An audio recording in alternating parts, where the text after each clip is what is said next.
Selamat pagi, Ibu Bapa, Saudara-saudara yang terkasih di dalam Kristus. Kita bersyukur kepada Tuhan karena kasih setianya yang boleh terus kita alami, yang memungkinkan kita saat ini boleh kembali diperjumpakan di dalam persekutuan doa pagi GKI Gading Indah.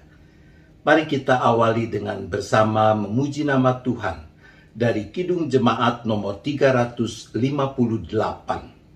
Semua yang letih lesu. Kita nyanyikan bersama dengan teman-teman dari GKI Karangsaru, Semarang.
Mari kita berdoa.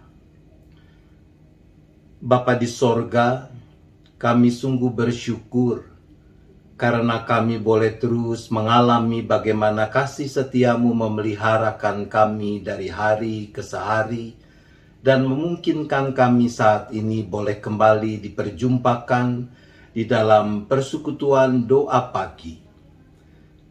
Kami mengucap syukur karena Engkau Allah yang setia, yang selalu siap untuk mengulurkan tangan kasih-Mu yang penuh kuat kuasa, menopang kami, khususnya manakala kami mengalami duka cita. Maka kalau sebentar kami juga akan kembali merenungkan kebenaran firman Tuhan, biarlah Roh Kudus memampukan kami untuk menjadi seperti tanah subur, tempat di mana benih-benih firman yang tertabur boleh berakar, bertumbuh, dan berbuah demi kemuliaan nama Tuhan. Kami menyerahkan rangkaian persekutuan doa pagi pada saat ini hanya ke dalam tangan penyertaan-Mu. Di dalam nama Yesus kami memohon. Amin. Nats yang akan bersama-sama kita renungkan di dalam kesempatan ini terambil dari Injil Matius. Matius pasal 5 ayat yang keempat. satu ayat yang singkat yang akan menjadi bahan perenungan kita di bawah terang tema kala duka menyelimuti kita. Matius 5 ayat 4 kita membaca dan mendengar mempersaksikan demikian. Berbahagialah orang yang berduka cita, karena mereka akan dihibur. Demikian Ibu Bapak, Saudara-saudara, apa yang sudah kita baca dan dengar dari bagian kesaksian Injil Matius ini. Maka kita adalah orang-orang yang berbahagia kalau dengan kesungguhan kita mendengarkan firman Tuhan, kita memelihara dan melakukannya. Berpulangnya Ratu Elizabeth II pada tanggal 8 September yang lalu menimbulkan duka cita yang mendalam pada banyak orang, khususnya rakyat Inggris yang mengasihi dan menghormati ratu mereka yang telah bertahta selama 70 tahun. Begitu banyak orang mencucurkan air mata, sekalipun mungkin sebagian besar tidak memiliki hubungan personal dan bahkan tidak pernah bertemu langsung dengan Sri Ratu. Ratusan ribu orang rela antri belasan jam untuk memberi penghormatan terakhir di hadapan peti jenazah almarhumah. Saudaraku, mungkin kita tidak sampai berduka seperti rakyat Inggris yang memang mengasihi dan menghormati ratunya itu. Namun saya menduga bahwa setiap kita pasti pernah mengalami situasi berduka, bersusah hati, bersedih hati. Berduka karena orang yang kita kasihi meninggal dunia. Berduka karena kesempatan untuk mendapatkan promosi jabatan sirna. Berduka karena cinta ditolak dan yang sebagainya. Teks kita saat ini adalah bagian dari khotbah di bukit yang terkenal itu. Dalam ayat 4 yang telah kita baca dikatakan, berbahagialah orang yang berduka cita, karena mereka akan dihibur. Mari kita lihat bagian per bagian. Kata berbahagia atau berbahagialah dalam rangkaian ucapan bahagia ini menggunakan dalam bahasa aslinya kata Makarios. Apa maknanya? Orang Yunani, mereka selalu menyebut Pulau Siprus dengan istilah He Makaria. Itu bentuk feminim dari kata sifat Makarios. He Makaria artinya pulau bahagia. Kenapa Siprus disebut sebagai pulau bahagia? Karena mereka meyakini Pulau Siprus itu begitu indah, subur, makmur, sehingga orang tidak pernah perlu keluar pulau itu untuk mengalami kebahagiaan sempurna dalam hidup ini. Maka istilah Makarios menggambarkan sukacita yang melahirkan ketenangan dan rasa cukup dalam diri manusia, sukacita yang tidak tergantung pada perubahan, kesempatan, atau keberuntungan dari luar diri. Karena maknanya yang seperti itu, sebenarnya kata Makarios memang tidak persis sama dengan kata happy atau happiness dalam bahasa Inggris.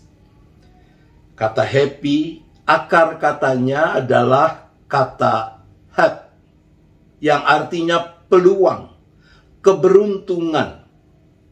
Sangat insani bahwa kecenderungan kita kan memang akan happy Kalau kita mendapat keberuntungan, maka happy lebih mencerminkan suasana hati yang ditentukan oleh perubahan dari luar.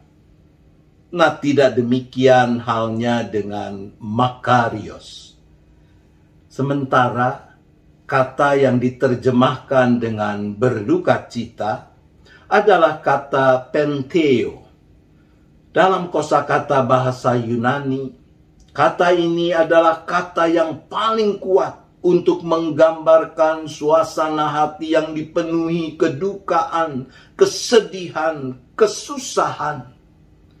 Ini kata yang dipakai dalam Perjanjian Lama berbahasa Yunani atau Septuaginta, persisnya dalam Kejadian 37 ayat 34, ketika Yakub berduka karena dikabari bahwa Yusuf, anak yang sangat dikasihinya, meninggal.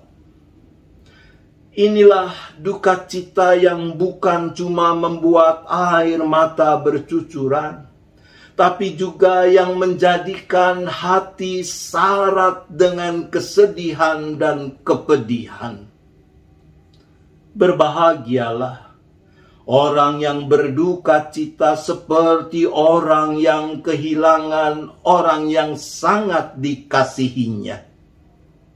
Beberapa waktu yang lalu, ketika saya dan istri sempat menjalani cuti ke kota Jogja, istri saya kecurian HP yang masih relatif baru dan lumayan mahal, pemberian dari anggota keluarga kami.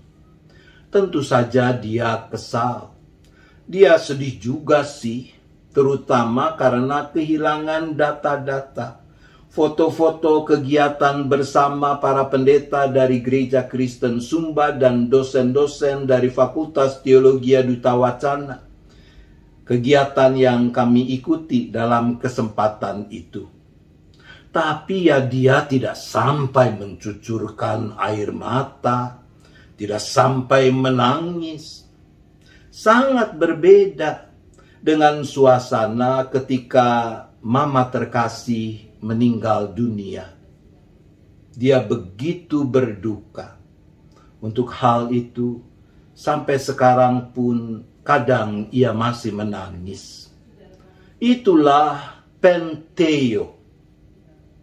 Paling tidak, ada 3 hal yang terkait dengan urusan duka cita ini. Pertama, bahwa Yesus memang bicara tentang orang yang penteo secara harfiah. Orang yang memang mengalami kepedihan hidup yang sangat pahit.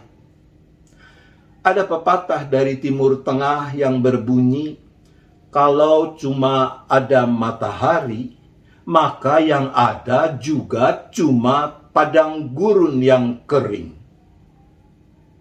Pepatah ini mau mengatakan bahwa ada hal-hal tertentu yang akan menjadi dan menghasilkan yang baik kalau juga ada hujan. Demikian juga halnya dengan keberadaan kita manusia, bahwa justru duka citalah yang kadang bisa membuahkan hal-hal baik tertentu. Duka cita dapat membukakan mata hati kita pada 2 hal. Pertama, pada kebaikan hati yang tulus dari sesama kita, sahabat-sahabat kita. Dan kedua, menunjukkan kepada kita bahwa penghiburan dan kekuatan sejati hanya didapati di dalam Tuhan. Banyak orang di dalam masa duka citanya justru menemukan makna keberadaan dan arti sesama, juga keberadaan Allah, serta penghiburan yang diberikannya dengan cara yang tidak pernah dirasakan sebelumnya. Itu yang pertama. Makna kedua, sebagaimana dihayati sebagian orang, bahwa orang yang berduka cita di dalam teks ini menunjuk pada mereka yang berduka cita manakala terjadi hal yang menyedihkan, penderitaan di dunia ini.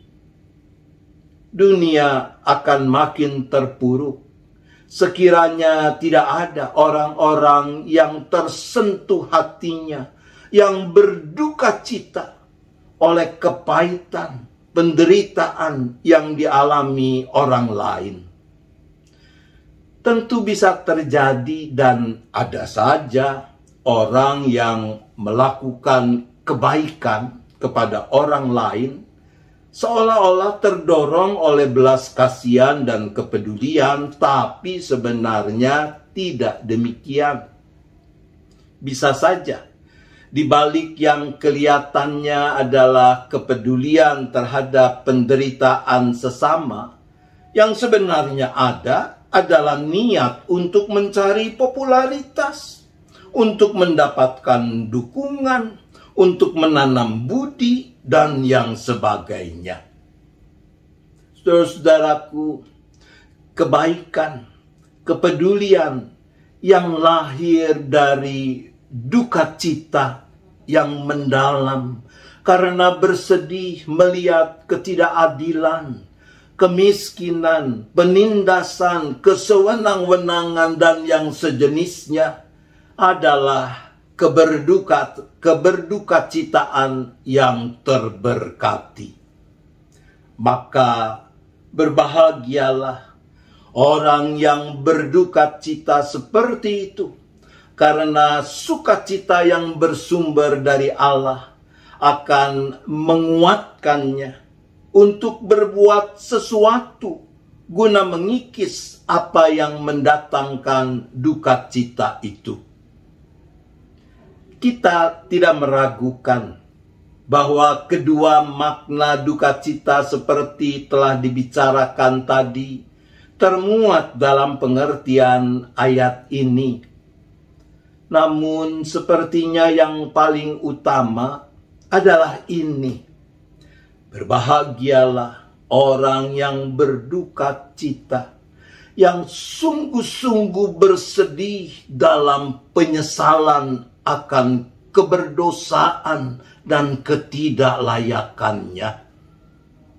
Kita mengingat bahwa berita pertama yang Yesus nyatakan pada awal pelayanannya adalah bertobatlah sebab kerajaan sorga sudah dekat. Demikian dicatat di dalam pasal 4 dari Injil Matius, persisnya dalam ayat ke-17. Pintu pertobatan sejati terbuka manakala orang sungguh-sungguh menyadari, mengakui bahwa apa yang diperbuatnya adalah dosa, lalu karena itu juga sungguh-sungguh menyesali dosa-dosanya, berduka cita, panteo, karena sudah melakukan dosa-dosa itu. Itulah salah satu makna lambang salib. Ketika kita melihat salib, mestinya kita disadarkan bahwa itulah yang dapat dosa perbuat. Keberdosaan dapat mengambil kehidupan, merampas kehidupan yang begitu baik dan meremukannya di kayu salib. Mata hati kita jadi terbuka bahwa dosa itu begitu mengerikan, begitu merusak. Manakala kesadaran itu terjadi, maka tidak bisa tidak, mestilah orang yang demikian akan mengalami duka cita, penteo, karena keberdosaannya itu. Berbahagialah orang yang sungguh-sungguh bersedih karena keberdosaannya, karena mereka akan mengalami sukacita pengampunan yang Allah sediakan. Seperti pemazmur mengatakan dalam Mazmur 34 ayat 19, Tuhan itu dekat kepada orang-orang yang patah hati, dan Ia menyelamatkan orang-orang yang remuk jiwanya. Berbahagialah orang yang berduka cita, karena mereka akan dihiburkan. Tuhan menolong kita. Amin. Mari kita berdoa. Ya Allah, Bapa di sorga, Allah yang maha hadir, karena itu kami yakin, kami percaya, kami alami saat ini juga Engkau ada bersama dengan setiap kami dimanapun kami berada. Ya Bapa, saat ini kami datang di dalam doa kami memohon kuat kuasa yang daripadamu sendiri memampukan kami untuk memaknai aneka keberdukacitaan di dalam kehidupan selaku para pengikut Kristus ini dengan benar. Agar duka cita yang benar itu menolong kami, menjadi kesempatan bagi kami untuk makin dekat kepadamu, untuk makin memberi diri menjadi jalan berkat-Mu. Saat ini Bapa, kami berdoa bagi saudara-saudara kami, bagi para anggota simpatisan dengan rupa-rupa pergumulan yang mungkin membuat mereka bersedih, berduka cita. Bagi keluarga-keluarga yang kehilangan orang-orang yang mereka kasihi. Bagi keluarga-keluarga yang mengalami kepahitan hidup karena orang yang selama ini menjadi topangan kehilangan mata pencaharian. Bagi pasangan-pasangan suami istri yang mungkin diliputi duka cita karena ketidakharmonisan di dalam relasi antar anggota keluarga, atau bahkan ketika ada orang yang mengkhianati pasangan hidupnya. Untuk orang tua yang berduka karena ada anak atau anak-anak yang sepertinya menyia-nyiakan kesempatan untuk bisa berkembang, bertumbuh dengan baik di dalam kehidupan dan masa depan mereka. Orang-orang yang juga masih diliputi oleh kesedihan karena merasa kelemahan tubuhnya, sakit penyakitnya tidak kunjung tersembuhkan, dan sebagainya. Ya Bapa, kami mengamini apa yang Yesus katakan, bahwa Engkau tidak pernah meninggalkan anak-anak-Mu di dalam keberdukacitaan mereka. Bahwa Engkau Allah yang setia, yang selalu hadir, yang siap untuk memberikan penghiburan, kekuatan yang diperlukan untuk dapat menanggung duka cita itu. Maka biarlah Bapa juga yang berkenan untuk meneguhkan iman, pengharapan, penyerahan setiap kami, anak-anak-Mu, tetap hanya kepadamu. Saat ini kami juga berdoa bagi gereja-Mu di mana-mana tempat, di dalam mengemban tugas panggilan untuk ikut serta mengerjakan misi Allah bagi dunia ini.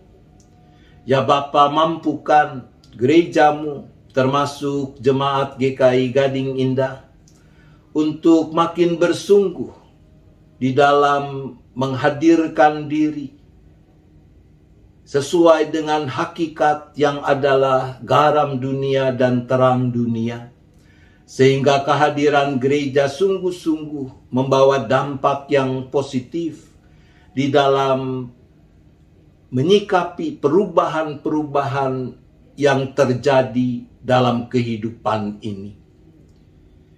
Ya Bapa, kami berdoa untuk rangkaian kegiatan di Jemaat GKI Gading Indah, untuk persiapan penyelenggaraan bulan keluarga pada bulan Oktober mendatang.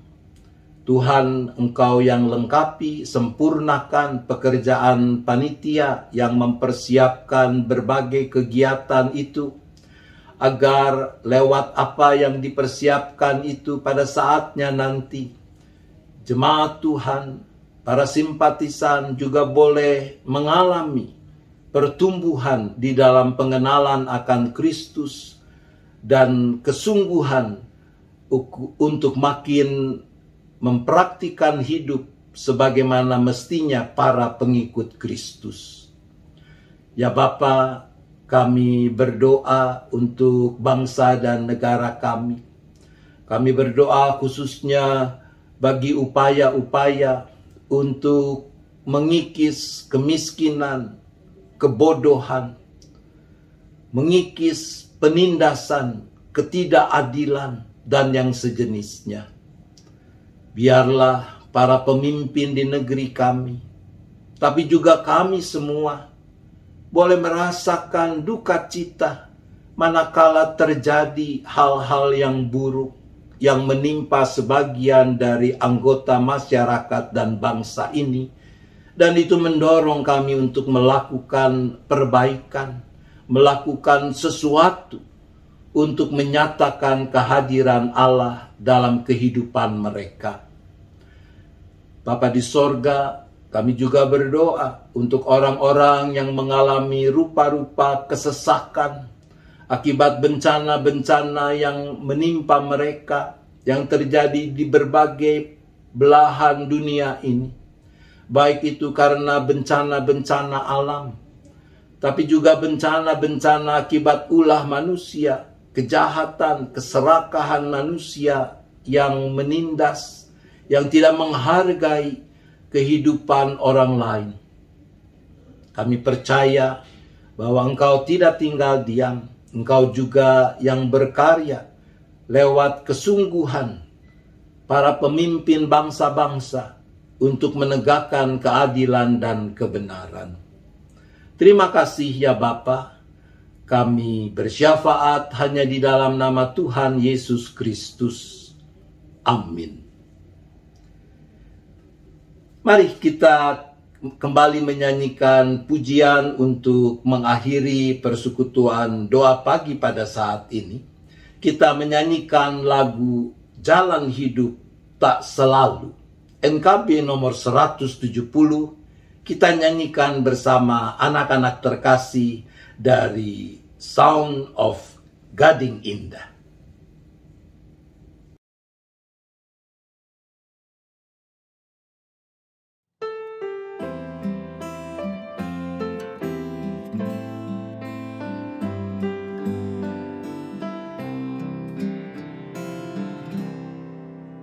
Jalan hidup tak selalu tanpa kabut yang pekat, namun kasih Tuhan nyata pada waktu yang tepat. Mungkin langit tak terlihat oleh awan yang tebal, di atas nyala membusur pelangi kasih yang kekal. Habis hujan tampak pelangi bagai janji yang teguh, di balik duka menanti pelangi kasih Tuhanku. Jika badai menyerangmu, awan turun